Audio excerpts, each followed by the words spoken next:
경제를 잘 알지 못하는 사람을 위한 당장 내 돈이 되는 지식, 머니클래스. 오늘의 키워드 먼저 보시죠. 반도체 특수의 집값 들썩, 용인에 무슨 일이? 수도권 아파트 값이 계속 하락하는 와중에 눈에 띄게 집값이 오르는 곳이 있습니다. 바로 경기도 용인인데요. 이곳에 여의도보다 넓은 규모의 반도체 클러스터가 들어선다. 이 소식이 나오면서 주변 집값이 들썩이고 있는 겁니다. 자, 이 때문에 집주인이 위약금을 물고서라도 계약을 취소하는 상황이 벌어지고 있다는데요.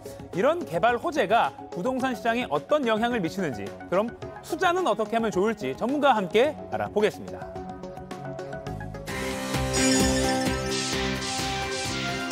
김인만 부동산 연구소장과 함께 부동산 완전 정복해 보겠습니다. 안녕하세요. 안녕하세요.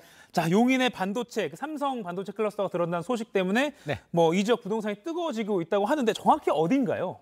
제가 며칠 전에 다녀왔거든요. 현장을 다녀왔는데, 자, 어디냐면 동탄신도시 있죠. 수원 남쪽에 동탄신도시라고 이제 1, 2신도시 합치면 우리나라 최고의 신도시인데 동쪽으로 10km 정도 차 타고 더 가면 이제 아파트가 있는데 딱 보면서 드는 생각이 뭐냐면 무인도. 6,800세대, 67개 동 6,800세대 아파트가 떡하니 있고요. 주변에 아무것도 없습니다. 논밭만 있어요. 논밭만 있기 때문에 보이시죠? 여긴가요? 네.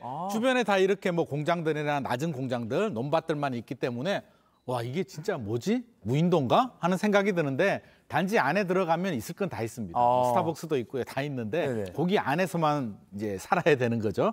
제가 여기 기억이 나는 게 2015년에 모델하우스가 있었거든요. 압구정에 이제 견본주택이 만들어졌는데 제가 구경을 갔었어요. 직접 가셨었어요? 네. 그 당시도 갔었는데 분양가가 2억 7천 정도 했었거든요. 전용 84가.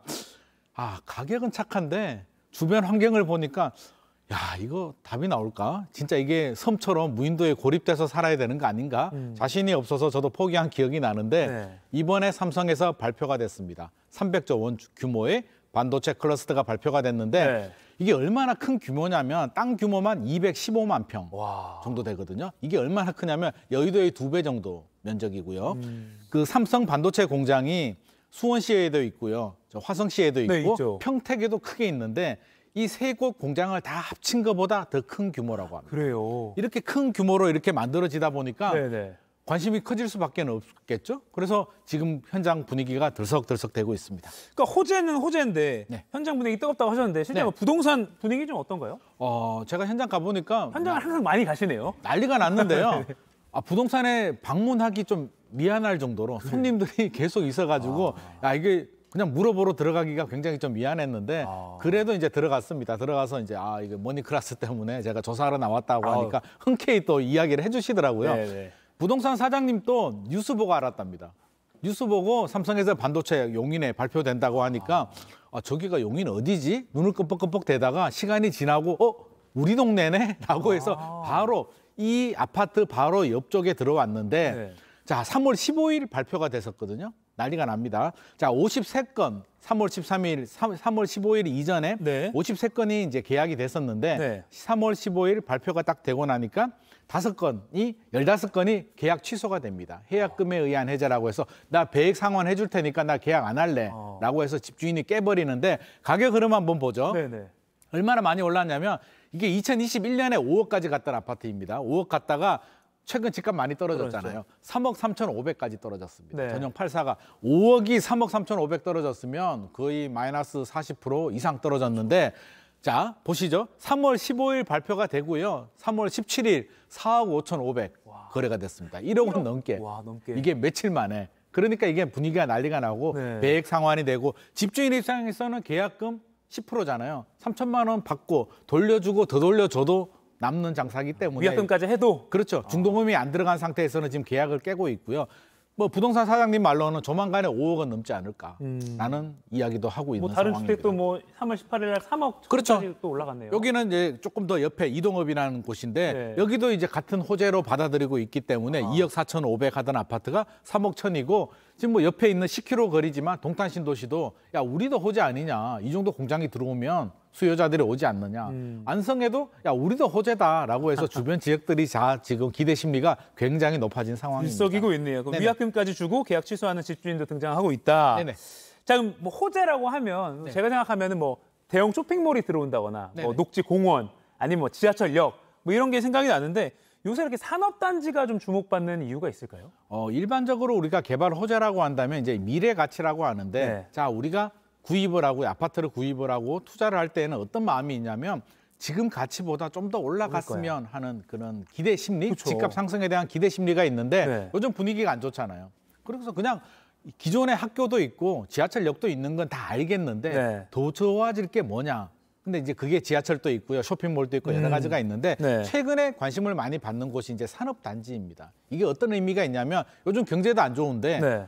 고급 일자리, 고급 그 고소득, 소득이 높은 양질의 그런 유효 수요들이 많이 있는 곳들이 집값이 올라갈 수밖에 없겠죠. 주머니가 두둑하니까. 아, 그러니까 양질의 일자리를 얻은 그런 그렇죠. 이 가족들이 사니까. 그렇죠. 그럼 울산도 굉장히 소득이 높잖아요. 네. 울산이 장점이 뭘까요? 결국에는 양질의 고소득자들이 많다. 고소득자들이 많다. 아. 수원도 마찬가지고요. 자, 용인 또 허허벌판에 지금 허허벌판이잖아요. 논밭밖에 없는데 네. 여기에 미래 10년, 20년 후에 평택이나 수원처럼 개발될 수 있다라는 기대감이 있기 때문에 굉장히 지금 이슈가 되고 있고요. 네. 용인뿐만 아니라 제가 지난주도 대전에도 갔다 왔는데 네. 대전도 산업단지 발표가 됐었거든요. 대전도 부동산 시장 분위기 굉장히 안 좋습니다. 집값 떨어지고 굉장히 안 좋은데 유일하게 오르는 곳이 산업단지가 발표된 학화동이라는 곳은 네. 미분양이 다 소진이 되고요. 굉장히 지금 난리가 났다고 하니까 산업단지 이슈가 굉장히 큰 상황입니다. 그러네요. 호재는 호재네요. 네네. 자, 그러면 이렇게 개발 관련 이슈가 있는 그 지역의 아파트를 사들이려는 사람들은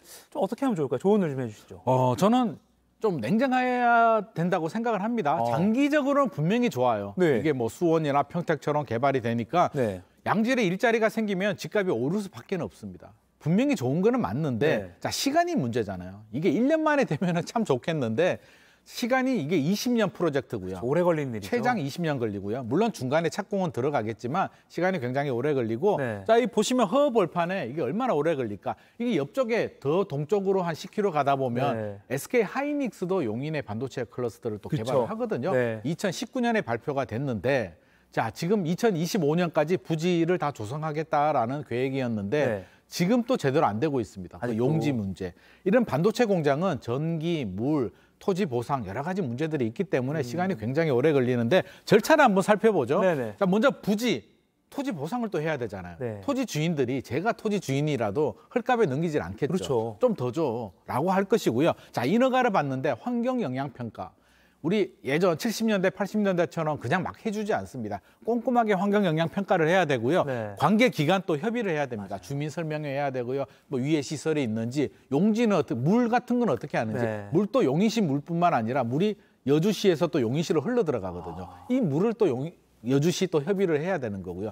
그 다음에 또 기반시설 확충, 전기, 수도를 해야 되는데 전기는 또 어떻게 끌어들일 것이며 굉장히 도로는 또 어떻게 긴 할 시간이 것이며. 걸리죠. 그래서 이거 협의, 부지 조성만 하더라도 5년 이상의 시간이 필요하기 때문에 우리 아파트 시장은 지금 변수가 많잖아요. 네. 금리라든지 여러 가지 변수들이 많기 때문에 너무 장기적이다. 그래서 물론 장기적으로는 좋고요. 실수요자들은 충분히 관심을 가져도 좋겠지만 네. 지금 흥분한 마음에 당장 필요가 없는데 나 빨리 사야지라고 해서 급하게 들어갈 필요는 없을 것 같습니다. 장기전이니까 흥분하지 말아라, 차분하게 좀 봐라라는 말씀이시고, 네. 자, 그러면 이제 이런 호재 지역은 자칫하면 맞게 좀 막 투기 세력들, 뭐 떴다방이라고까지 할 건 없겠지만 뭐 네네. 그런 투기 세력들이 몰릴 수 있기 때문에 위험한데 실수요자들이 매수할 때 좀 주의해야 될 점 또 하나만 짧게 좀 짚어주시죠. 이게 정부가 바보도 아니고요. 자, 토지거래 허가는 규정이 적용이 됩니다. 네. 그래서 용인시도 앞서 우리 지도 봤죠? 그 지역들이 토지거래 허가로 지정이 되기 때문에 제한이 있는 거죠? 제한이 되는 거죠. 토지 같은 경우는 이제 뭐 농지는 500제곱미터, 임야는 산은 1000제곱미터인데 주거 지역은 60제곱미터입니다. 아. 그러니까 아파트는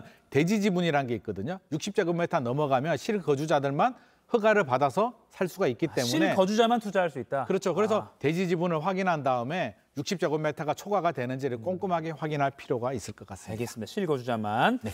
지금까지 머니클래스 김인만 부동산 연구소장과 이야기 나눠봤습니다. 고맙습니다.